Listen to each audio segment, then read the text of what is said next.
Les pronos du Touchdown Actu Podcast. La semaine dernière, qu'est-ce qu'on a fait ? On a été assez réguliers, nous, pas comme les Steelers, puisque Raphaël, Alain et Raoul ont fait 9 et que Grégory a fait 8. Il y a eu quelques surprises, mais on reprend tous un point à Grégory.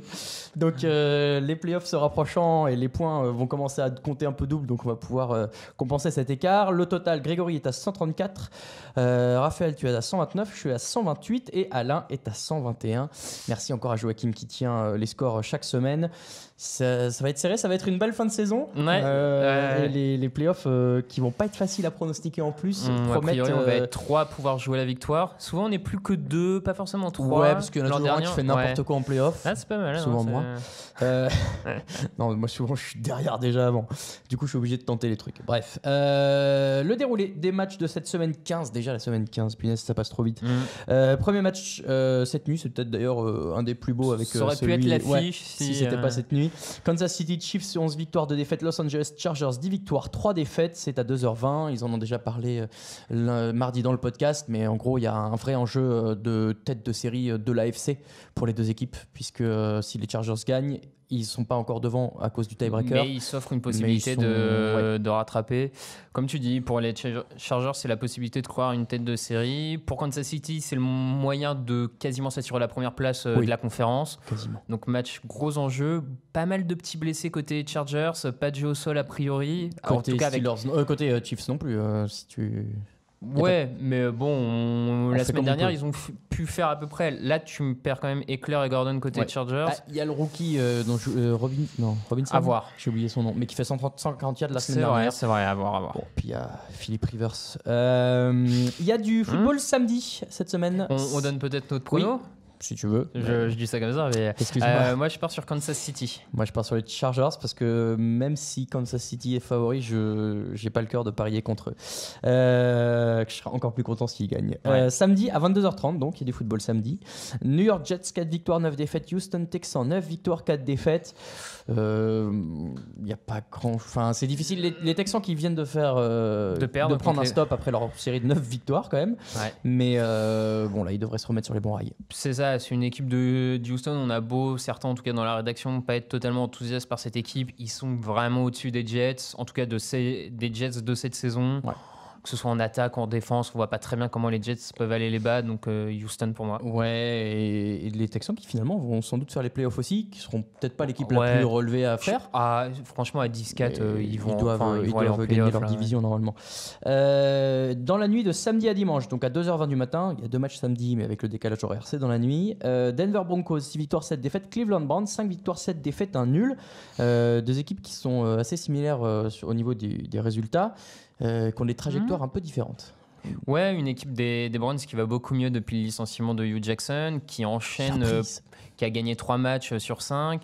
Ça se passe bien avec Baker Mayfield. Il y a vraiment, en tout cas, c'est en attaque, il est libéré. Il y a un game plan qui est dessiné qui est vraiment très très bon pour lui. Match qui peut être vraiment serré, hein, une équipe de Denver qui est retombée un peu de son nuage en perdant contre les 49ers le week-end dernier. Étonnamment, oui. Mais qui ont retrouvé un peu de ce qui avait fait leur force à une époque. Donc, il y a du jeu au sol, il y a du pass rush. Ils sont à la maison, donc moi je vais aller avec Denver parce qu'ils jouent à la maison, que c'est jamais facile à Denver. C'est un prime time, mais je serais pas le plus grand des surprises si Baker Mayfield allait la chercher celle-là. Non, moi non plus. Et ce serait assez sympa. Je trouve que cette équipe de Browns, tu l'as dit, elle fait plus plaisir à voir du coup. Maintenant que ça va un peu mieux, ça roule. Dimanche à 19h, gros red zone à 19h puisqu'il y aura 9 matchs. Le premier, c'est Chicago Bears, 9 victoires, 4 défaites. Green Bay Packers, 5 victoires, 7 défaites, 1 nul. Les Packers qui ont la même fiche que les Browns, je réalise. C'est quand même catastrophique de dire ça au doigt. Les Bears qui sont sur une énorme dynamique. Qui viennent juste de battre les Rams. De tabasser défensivement les Rams, vraiment en limitant l'attaque des Rams comme pas permis. Le mot est bien trouvé, 4 interceptions, vraiment le danger en défense. Alors eux, on disait, ils sont à la fois très bons pour stopper et en plus ils créent les turnovers. Donc ils sont sur une dynamique incroyable. Quand on voit les difficultés de l'attaque de Green Bay cette saison, on voit pas très bien par quel bout Green Bay peut aller les prendre. Peut-être en défendant hyper bien, mais c'est possible, ouais. Ça paraît dur. Green Bay a pas perdu d'avance, hein, mais sur la Non. dynamique, moi je vais vers Chicago parce que là ils ont Moi l'air aussi. très très solides, quoi. Je suis d'accord avec toi. Buffalo Bills, 4 victoires, 9 défaites. Detroit Lions, 5 victoires, 8 défaites. Moi, je vais être très honnête avec vous tout de suite. J'avais mis les Lions et comme j'ai vu que Grégory avait mis les Bills, je me suis dit que je voulais pas perdre un point sur ce match-là, donc je vais avec les Bills. Je comprends la logique que j'ai en partie partagée. Après, les Bills à la maison, grosse défense, qui peut embêter, et surtout pas de jeu au sol, a priori côté Lions. Pour Ils vont changer. pouvoir se concentrer sur Stafford et un Josh Allen qui va pouvoir courir plutôt que de lancer. Hein, voilà. C'est pas plus mal. Oui, c'est pas plus mal, ça lui réussit pas trop mal. Ils ont 4 victoires. Ouais, Buffalo. Après, si les Lions le gagnent, c'est pas non plus. Non, ouais. Il y a beaucoup de matchs qui sont, Ouais, qui franchement. sont sur le papier difficiles à voir. Surtout là, quand tu arrives à ce moment-là de la saison, des équipes qui ne jouent rien. Ouais, tu sais pas ce qu'elles vont donner, quoi. Ouais, c'est ça, ça devient. Bon. Baltimore Ravens, 7 victoires, 6 défaites. Tampa Bay Buccaneers, 5 victoires, 8 défaites. Eux, on l'a dit, les Ravens, ils ont un vrai coup à jouer. Puisque en cas de défaite des Steelers et en cas de victoire, ils peuvent prendre la tête de la division AFC Nord. Et ils en ont les armes. En défense, ils ont de quoi embêter. Faut Winston. préciser quand même, les Ravens qui ont décidé d'installer Lamar Jackson comme quarterback titulaire. Tout à fait. Joe Flacco est remplaçant pour la première fois depuis qu'il est là. Ça me semble plutôt cohérent dans le sens, je pense que Flacco est encore un meilleur quarterback que Jackson, mais les Ravens jouent mieux avec Lamar Jackson. Oui. Donc ça peut paraître cohérent. Ils vont encore beaucoup courir. Ça tombe bien, les Buccaneers défendent très mal la course, donc ça facilite. Ils sont meilleurs en défense, Baltimore. Hein. Est-ce que tu penses que John Harbaugh joue son va-tout en mettant Lamar Jackson titulaire? Son va-tout pour sauver sa peau aussi à lui. C'est pas impossible, même si après, je connais pas assez bien en interne côté Baltimore, mais je pense quand même que le nouveau manager général a un peu dans l'idée, quoi qu'il arrive l'an prochain, de mettre son coach à lui. Donc, possible. Je suis pas sûr que ça change vraiment la donne, mais S'il va au Super Bowl, je te rejoins quand même sur le côté. Je garde la dynamique meilleure et tant pis pour Flacco qui pourrait devenir une très belle une marchandise intéressante en tout cas à l'intersaison pour certaines équipes. C'est vrai. Atlanta Falcons, 4 victoires, 9 défaites. Arizona Cardinals, 3 victoires, 10 défaites. Ce match-là, il est clairement pas très beau sur le papier. Non. À noter, sachez-le, que Grégory Richard a pronostiqué les Falcons. Donc ce qui n'arrive jamais. C'est qu'il croit vraiment pas aux Cardinals. Ouais, c'est ça. En même temps, vu ce que montrent les Cardinals, offensivement, en tout cas depuis le début de la saison, c'est difficile de croire en eux. Atlanta, un peu de Julio Jones, un peu de... Et puis à la maison, quand même, ils vont pas aller se faire... Enfin, ça serait compliqué, pas quoi. pour eux. Donc Falcons, mais Falcons pour tout le monde. On avait mis les Ravens d'ailleurs tout à l'heure. Je sais pas si on l'a redit, mais on a mis les Ravens. Cincinnati Bengals, 5 victoires, 8 défaites. Oakland Raiders, 3 victoires, 10 défaites. Il me manque pas un match là. C'est bizarre qu'il soit 13. Non, c'est bon. Tu as mis les Raiders ou les Bengals? Moi, j'ai joué les Raiders. C'est ça, hein, j'ai eu un doute. Écoute, je me suis dit que j'allais tenter de prendre un point là-dessus. Pourquoi les Raiders? Parce que déjà, les Bengals, il n'y a plus Edgy Green, il n'y a plus Ils ont Dalton. accroché les Chargers la semaine dernière. Ouais, mais les Chargers, ils battent rarement, comme ils le devraient, les mauvaises équipes en fait. Donc je pense qu'ils ont presque offert une opportunité aux Bengals de se montrer plus beaux qu'ils ne sont vraiment. Comme c'est généreux. Les Raiders, qui mine de rien, restent sur une victoire contre les Steelers. Qui en plus ont un Derek Carr qui depuis 3 semaines est à un bon niveau, vraiment, enchaîne bien en attaque. J'ai envie de croire que sur la dynamique, ils peuvent aller battre les Bengals dans un match serré au bout du bout, quoi. Je ne crois en aucune de ces deux équipes et j'ai appliqué la même technique que sur le match des Bills. Je ne veux pas perdre de points sur Grégory, mais du coup j'en perdrai peut-être sur toi, on va voir. New York Giants, 6 victoires, 7 défaites. Tennessee Titans, 7 victoires, 6 défaites. J'insiste sur le 6 victoires, 7 défaites. Comment ça marche? Vous êtes à 4 victoires d'affilée là? 5 de mémoire ou 4 Oui, 4. Il y a eu une défaite contre les Eagles à un moment là. Mais gros réveil des Giants quand même, un peu tardif, c'est dommage. Gros réveil, calendrier un peu facile. Ils jouent les Bears quand Trubisky est blessé. Ils jouent une autre C'est vrai équipe. que c'est une grosse différence. Non, c'en était une un minimum quand même. Ils jouent une autre équipe, je sais. Ils ont joué les Redskins où il n'y a plus de quarterback. D'ailleurs, j'ai envoyé ma candidature chez les Redskins. Voilà, ils ont eu un calendrier un peu favorable et puis ils ont profité d'un Saquon Barkley qui depuis la moitié de saison là est absolument tout feu tout flamme et qui vient de tuer la concurrence à mon avis pour le rookie offensif de l'année. Exactement ce que j'allais te dire, c'est bon, on peut arrêter les pronostics, ce sera très probablement Saquon Barkley. Ouais, là... il y avait déjà pas beaucoup de suspense. Il aurait pu. Qui on avait mis Thanksgiving Il y a un moment où le rookie receveur des Falcons, c'était pas trop mal. Kevin Ridley, il était à 6 touchdowns. On n'avait pas Nick Chubb aussi, coureur des Browns. Des Browns, c'était pas trop mal. On avait parlé du garde des Colts, Nelson. C'est quand même rare de citer je pense que Barkley a créé la différence. Arrêtez tout. Du coup, pardon, on n'a pas vraiment parlé de ce match, mais bon, face aux Titans qui sont très irréguliers et aux Giants en grande forme. Est-ce qu'Odell Beckham Jr. est de retour, on sait? Non, il devrait pas jouer a priori, mais il aura pas posé de problème. J'ai un petit doute aussi. Écoute, moi je vais y aller sur New York, mais moi aussi. Oh, j'y crois mais un peu plus. Les Titans peuvent le prendre avec leur défense. Bon. À voir, mais il y a de quoi faire du côté des Giants. Minnesota Vikings, 6 victoires, 6 défaites, 1 nul. Miami Dolphins, 7 victoires, 6 défaites. Les Dolphins, grands vainqueurs des Patriots. La semaine dernière, les Vikings restent quand même sur le papier un peu plus complet, mais en fait, en le disant... moi je t'avoue que j'ai un peu hésité sur ce match. Il y a des Dolphins qui, malgré leurs défauts, sont quand même à 7-6. Sortent d'une belle performance contre les Patriots, notamment offensivement, vraiment. Ils jouent une équipe des Vikings qui est décevante. Total de hype qui est depuis décevante. L'année dernière, c'est fou. En fait, les Vikings, cette saison, n'ont jamais trouvé la solution pour que tout marche en même temps. On avait eu un bon début de saison de Kirk Cousins, mais pas de défense. Depuis quelques semaines, c'est la défense qui est bonne, mais l'attaque qui n'est pas très bonne. Il y a des problèmes sur la ligne offensive. Avoir l'impact du changement de coordinateur offensif. C'est De Filippo qui s'est fait virer, qui s'est fait virer en cours de semaine. Je vais aller sur Minnesota parce qu'ils sont à la maison, mais ouais, moi aussi. C'est mais pas, y a pas, pas une grande victoire assurée. C'est faisable pour Miami qui pourrait être à 8 victoires, 6 défaites et qui pourrait être une des sacrées surprises de la saison. Qui pourrait aller chercher une wild card en fait. Ah oui, à 8-6, oui, ils sont tout à fait les clés pour aller chercher une wild card parce que si les Ravens et les Steelers perdent, il serait à 8 victoires, 6 défaites, alors que les Ravens et les Steelers sont à 7. Il passerait, c'est incroyable cette AFC.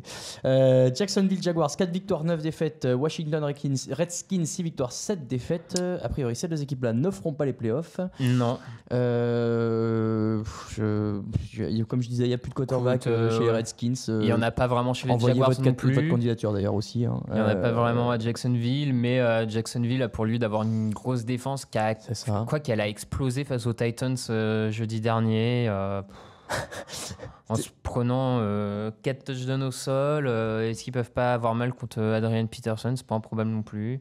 J'y ai pensé, mais honnêtement je me vois pas prendre l'une de ces deux équipes, donc j'ai préféré pronostiquer contre les Redskins. Ouais, je te suis sur Jacksonville. Ouais. Encore une fois, vous allez voir, il y a des matchs qui sont très difficiles à analyser cette semaine. Indianapolis Colts, 7 victoires, 6 défaites. Dallas Cowboys, 8 victoires, 5 défaites. Il est intéressant celui-là. Ouais, c'est un des vraiment matchs. Il est cool parce que les deux ont encore quelque chose à aller chercher. Ouais. Les Colts aussi, pareil, avec une victoire et une défaite des autres équipes évoquées qui passeraient en wildcard. Les Cowboys qui sont sur une super dynamique.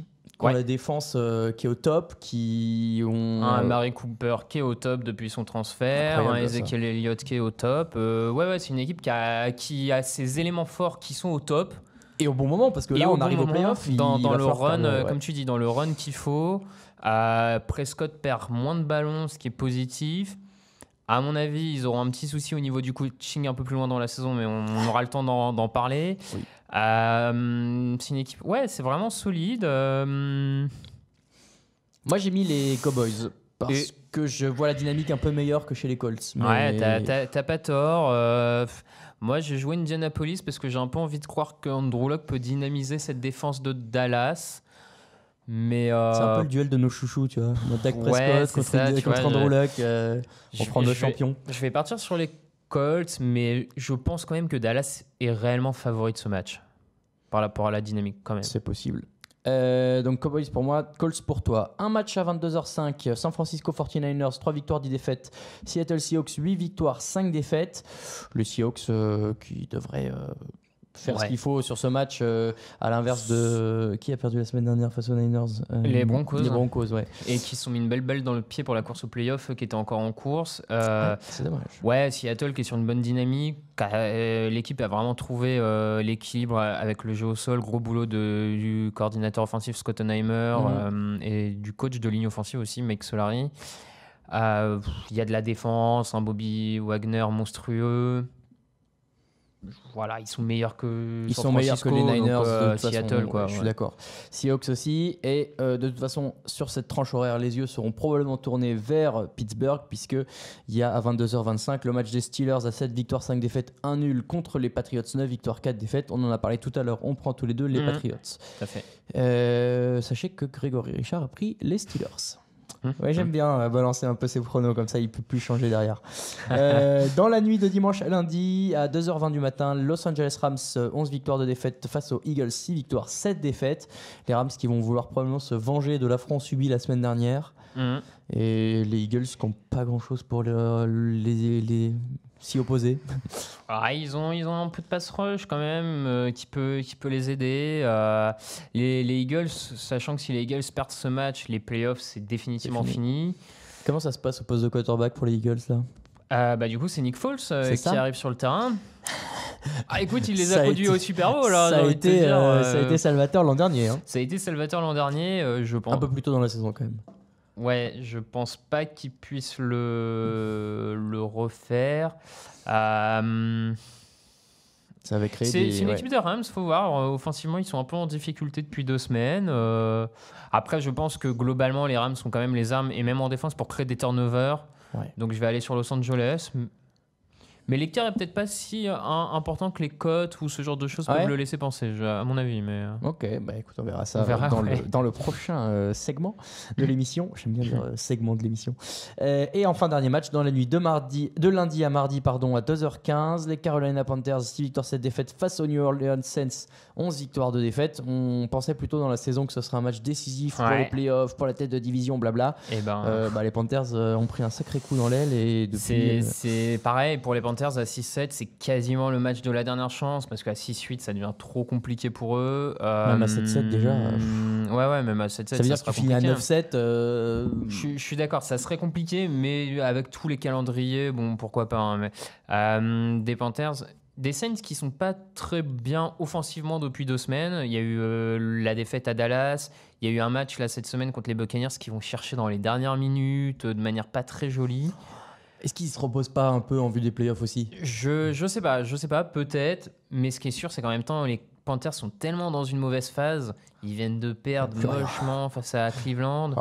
Un Cam Newton blessé à l'épaule, et ça se sent, je trouve, offensivement, en dehors de Christian McCaffrey, le navire est en train de couler. Ouais.